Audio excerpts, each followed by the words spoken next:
Assalamualaikum warahmatullahi wabarakatuh. Halo semuanya, semoga teman-teman dalam keadaan baik. Nah teman-teman, pada pertemuan kelima ini kita akan membahas satu kajian penting yang menjadi titik balik dalam sejarah sistem keuangan Indonesia, yaitu transformasi peran Bank Indonesia setelah kehadiran Otoritas Jasa Keuangan atau OJK. Topik ini sangat menarik karena perubahan peran BI dan lahirnya OJK bukanlah keputusan kecil. Ada alasan besar, ada pengalaman krisis, ada kebutuhan reformasi, dan ada tujuan jangka panjang untuk menjaga stabilitas keuangan negara. Sebelum OJK hadir, pengawasan lembaga keuangan masih terpecah di banyak institusi. Nah teman-teman, setelah OJK dibentuk sebagai pengawas, terintegrasi posisi Bank Indonesia berubah total menjadi lebih fokus pada stabilitas moneter dan sistem pembayaran. Jadi melalui pertemuan ini kita akan melihat bagaimana perubahan itu terjadi, apa alasan utamanya, dan bagaimana dampaknya bagi perekonomian kita. Oke baik teman-teman, kita langsung saja masuk ke pembahasan yang pertama, yaitu dasar pembentukan OJK dan peran awal Bank Indonesia. Yang pertama itu latar belakang lahirnya OJK. Sebelum OJK lahir, pengawasan industri keuangan di Indonesia masih terpecah seperti ini, yaitu BI mengawasi bank dan Kementerian Keuangan mengawasi asuransi, pembiayaan, dana pensiun. Bapeppa mengawasi pasar modal karena terpisah, pengawas sulit mengambil keputusan cepat jika ada masalah asuransi, dampaknya bisa ke perbankan, tetapi datanya tidak terhubung. Sistem ini membuat risiko sering terlambat terdeteksi. Krisis pada tahun 1997 sampai 1998 menjadi bukti bahwa pengawasan yang terpecah membuat kita tidak siap menghadapi tekanan besar. Nah teman-teman, dari krisis itulah muncul gagasan bahwa Indonesia membutuhkan lembaga pengawas yang lebih baik, kuat, independen, dan terintegrasi. Akhirnya lahirlah Undang-Undang Nomor 21 Tahun 2011 tentang OJK.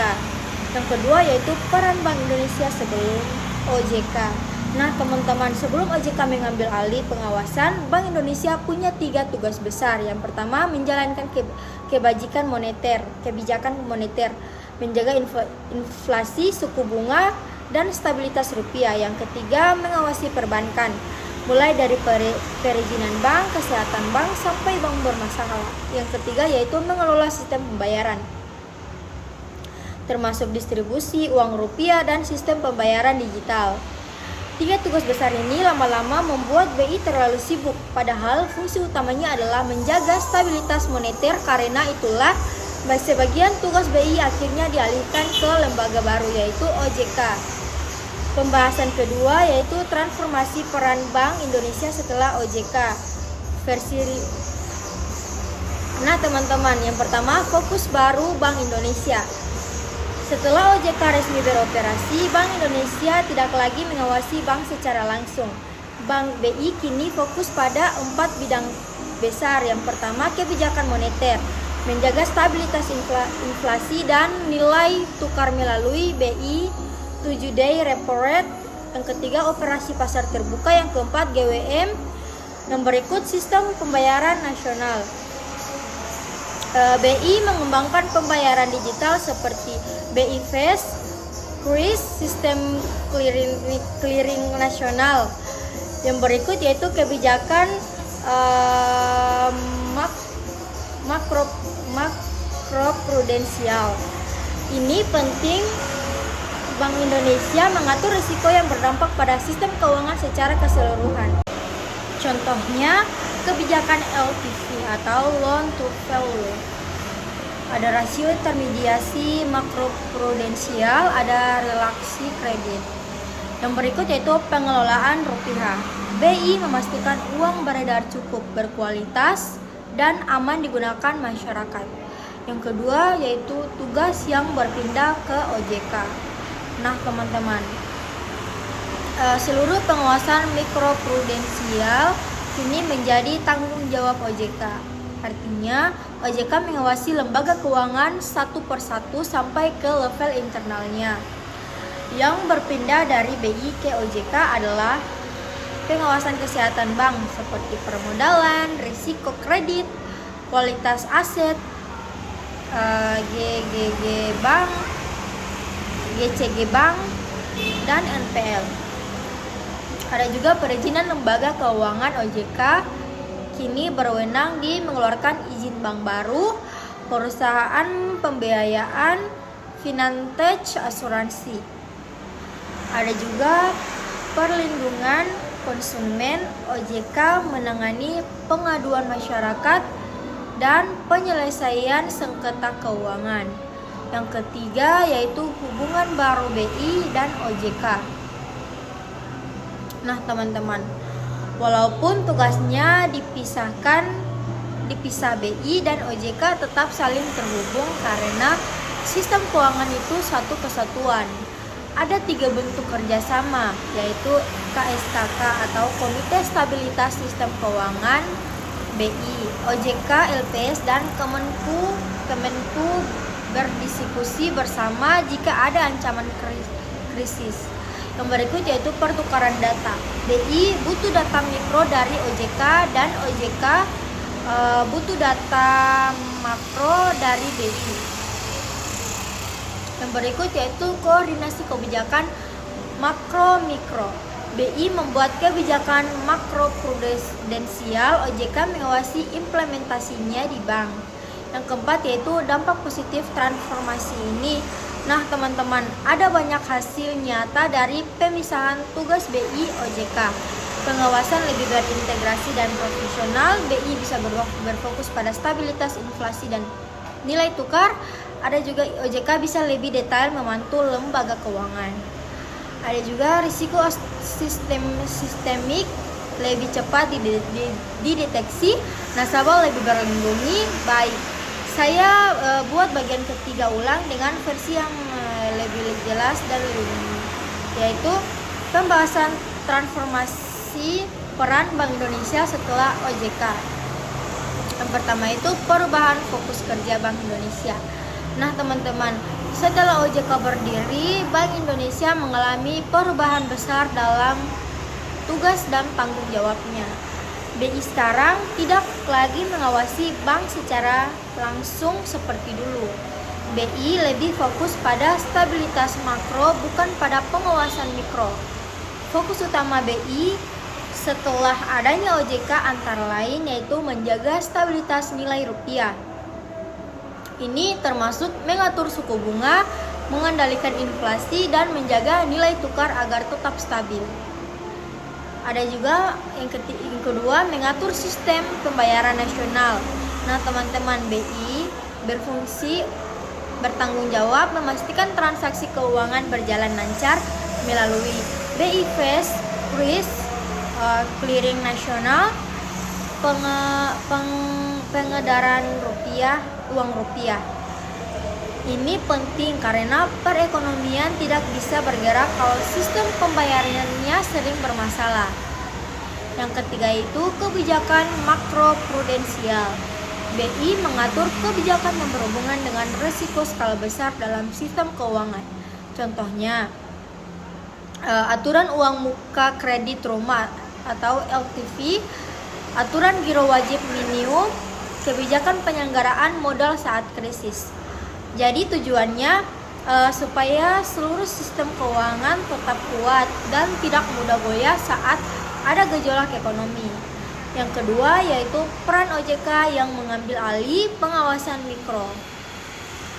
Jadi ketika BI fokus pada gambaran besar, maka OJK mengambil peran sebagai pengawas detail di lapangan. OJK mengurus hal-hal seperti yang pertama yaitu pengawasan kesehatan bank. OJK mengecek laporan bank satu persatu, melihat risikonya, memeriksa kualitas kreditnya, modalnya, manajemennya, hingga tata kelolanya. Yang kedua yaitu memberikan izin usaha. Semua izin lembaga keuangan kini dikeluarkan OJK, mulai dari bank, asuransi, multifinansi, sampai Finantech. Yang ketiga yaitu mengawasi lembaga non-bank dan fintech. Ini mencakup pasar modal dan pensiun koperasi, finansial tertentu, dan berbagai inovasi digital. Yang keempat yaitu perlindungan konsumen. OJK juga bertugas menerima pengaduan, menindak penipuan keuangan, sampai membubarkan investasi ilegal. Yang ketiga yaitu pola kerja baru. BI dan OJK harus selalu berkoordinasi. Nah teman-teman, walaupun tugasnya berbeda, BI dan OJK tidak bisa berjalan sendiri. Mereka harus terhubung karena masalah di satu lembaga bisa mempengaruhi stabilitas nasional. Koordinasi mereka terlihat dalam forum KSKK, Komite Stabilitas Sistem Keuangan. BI, OJK, Kemenku, dan LPS duduk bersama untuk menghadapi ancaman krisis. Ini penting agar keputusan cepat bisa diambil jika ada masalah besar. Ada juga pertukaran data. OJK punya data mikro dari bank dan lembaga keuangan. BI punya data makro seperti inflasi, nilai tukar, dan uang beredar. Keduanya saling berbagi supaya kebijakan tepat sasaran. Yang berikut yaitu sinkronisasi kebijakan makro dan mikro. BI membuat aturan makroprudensial, OJK yang mengimplementasikannya ke bank. Contohnya, BI membuat kebijakan pelanggaran kredit, OJK mengawasi pelaksanaannya di bank-bank. Yang keempat yaitu dampak besar dari transformasi ini. Nah teman-teman, setelah peran BI dan OJK dipisahkan, ada banyak dampak positif, yaitu stabilitas moneter lebih terjaga, sektor keuangan lebih terawasi, bank lebih sehat secara struktural, konsumen lebih terlindungi, dan negara lebih siap menghadapi krisis. Transformasi ini membuat sistem keuangan Indonesia menjadi lebih modern, lebih transparansi, dan lebih kuat. Baik, saya langsung saja ke bagian keempat.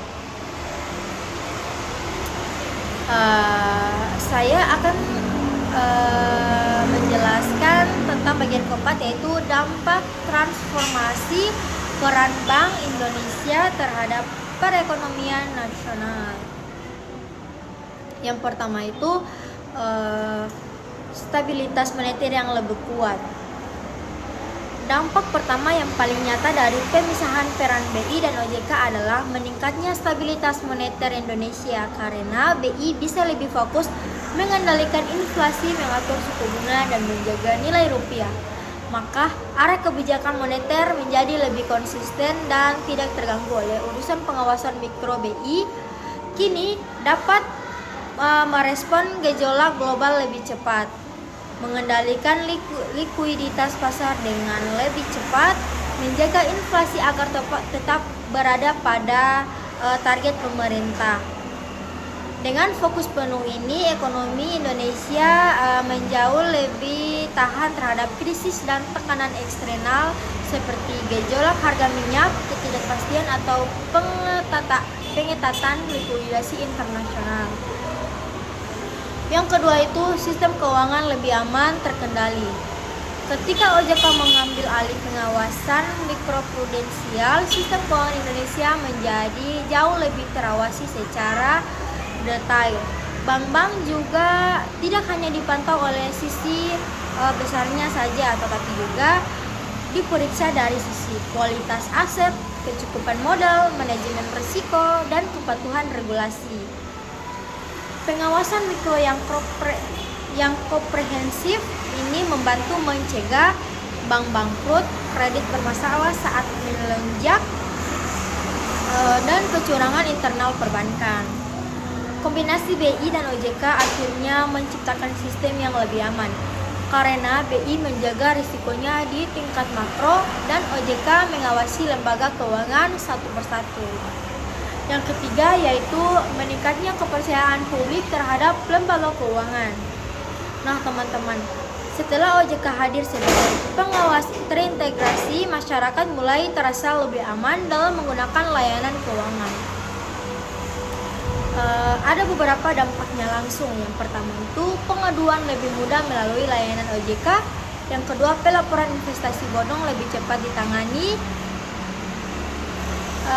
Yang ketiga yaitu Satgas Investasi Ilegal mencegah kerugian masyarakat. Ada juga edukasi literasi keuangan semakin masif. Nah, kepercayaan publik adalah faktor kunci dalam pertumbuhan perbankan dan pasar keuangan. Di Indonesia, tingkat kepercayaan ini meningkatkan karena masyarakat melihat ada lembaga yang khusus melindungi mereka.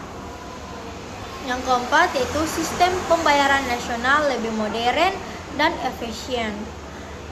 Karena BI fokus pada sistem pembayaran, transformasi digital berkembang pesat, hasilnya munculnya KRIS sebagai standar pembayaran nasional, adanya BI Fast yang membuat transfer jadi cepat dan murah, meningkatnya volume transaksi digital, dan berkembangnya ekosistem ekonomi digital. Indonesia bahkan menjadi salah satu negara dengan pertumbuhan pembayaran digital tercepat di Asia. Yang kelima, dukungan terhadap pertumbuhan ekonomi jangka panjang.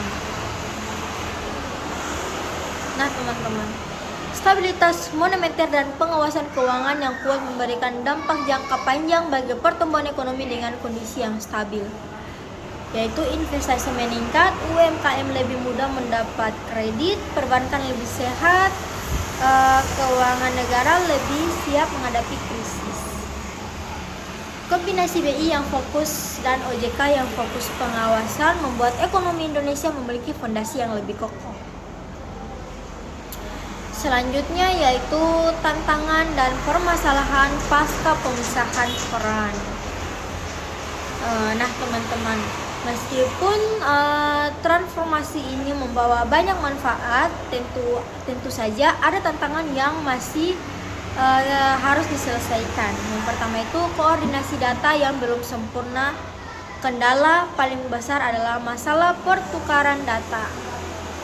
BI punya data makro, OJK punya data mikro. Kalau aliran data tidak lancar, maka kebijakan bisa salah sasaran. Contohnya, BI perlu data kredit bermasalah untuk mengatur likuiditas. OJK butuh data makro untuk melihat dampak ekonomi terhadap bank. Jika komunikasi lambat, risiko bisa terlewat. Yang kedua yaitu perkembangan vintage yang sangat cepat. Nah teman-teman, perkembangan vintage berjalan jauh lebih cepat dibanding penyusun regulasi. Sektor ini menimbulkan risiko baru seperti pinjaman ilegal, penyalahgunaan data pribadi, kerugian masyarakat, dan kejahatan digital. BI mengawasi aspek sistem pembayaran, sedangkan OJK mengawasi lembaganya. Terkadang, inovasi vintage bergerak lebih cepat daripada koordinasi regulasi. Yang ketiga yaitu ancaman risiko sistemik lintas sektor. Ini terjadi ketika masalah di satu sektor keuangan berdampak pada sektor lain. Misalnya, masalah di perusahaan asuransi besar mengguncangkan pasar modal. Masalah di pasar modal mempengaruhi perbankan. Ketika yang kedua itu terjadi, BI, OJK, LPS harus bergerak cepat secara serentak. Namun, koordinasi lintas lembaga masih perlu diperkuat. Yang keempat yaitu ketergantungan pada teknologi digital. Digitalisasi membawa kemudahan, tetap juga risiko baru, yaitu serangan siber, pencurian data, fraud digital, penipuan online. Maka, baik BI maupun OJK harus memperkuat pengawasan digital secara berkelanjutan. Selanjutnya yaitu manfaat transformasi bagi industri perbankan dan masyarakat. Nah teman-teman, perubahan ini juga membawa manfaat langsung yang dirasakan perbankan dari masyarakat. Yang pertama, lebih fokus pada bisnis dan pelayanan karena pengawasan sudah terstruktur, bank dapat fokus pada peningkatan layanan. Yang kedua, inovasi produk. Yang ketiga yaitu digitalisasi sistem. BI dan OJK memberikan regulasi yang jelas sehingga bank bisa menjalankan usahanya lebih efisien. Yang kedua yaitu masyarakat lebih terlindungi. OJK menyediakan layanan pengaduan, literasi keuangan, dan satgas investasi legal, dan juga sosialisasi perlindungan konsumen. Nah, masyarakat tidak lagi sendirian saat menghadapi masalah keuangan.